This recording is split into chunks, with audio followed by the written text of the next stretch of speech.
Hello viewers, Sahera কিচেনে সবাইকে স্বাগত।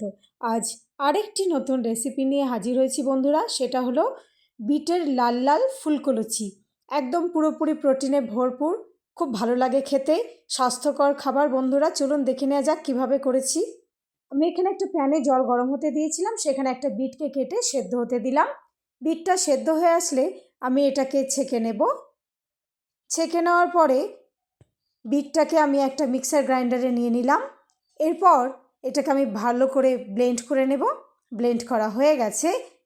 এদিকে আমি একটা বলে 2 কাপ ময়দা নিয়ে নিলাম, আর দিয়ে দিলাম 1 টেবিল স্পুন লবণ, 1 টেবিল স্পুন সাদা তেল, আর দিয়ে দেব ব্লেন্ড করা সেই বিটটাকে দিয়ে দিলাম। এরপর ভালো করে মেখে নেব। যেভাবে লুচি করার সময় আমরা মাখি ঠিক সেইভাবে মেখে নিতে হবে। অল্প অল্প করে জল অ্যাড করব আর মেখে নেব। জল দিয়ে মেখে নেব। মাখা হয়ে গেছে আমার প্রায়। এরপর এটাকে আমি ঢাকনা দিয়ে ঢেকে রেখে দেব 20 বা 30 মিনিটের জন্য। ঢেকে দিলাম। 20 মিনিট পরে ঢাকনাটা তুলে আর একবার আটাটাকে আমি ঠেসে নেব হাত দিয়ে। তারপর এখান থেকে আমি অল্প অল্প করে লেচি নিয়ে নেব। ছোট্ট একটা বল বানিয়ে নেব 2 হাত দিয়ে, ঠিক যেভাবে আমরা লুচি করি আর কি, ঠিক সেইভাবেই। তারপর বেলনার পিঁড়িতে রেখে অল্প একটু তেল দিয়ে ভালো করে এটাকে আমি বেলে নেব।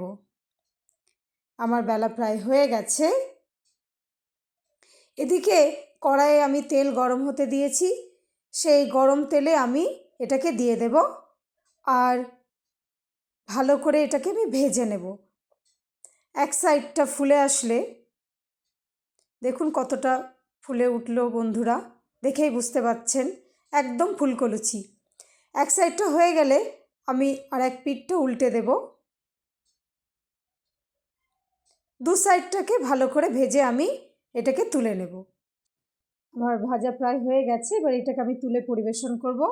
পরিবেশন করেছি বন্ধুরা, খুব ভালো লাগে খেতে। বানাবেন তো কমেন্টে অবশ্যই জানাবেন। ভিডিওটি দেখার জন্য অসংখ্য ধন্যবাদ। সকলে খুব ভালো থাকবেন ও সুস্থ থাকবেন। ভিডিওটি ভালো লাগলে অবশ্যই লাইক, কমেন্ট ও শেয়ার করবেন।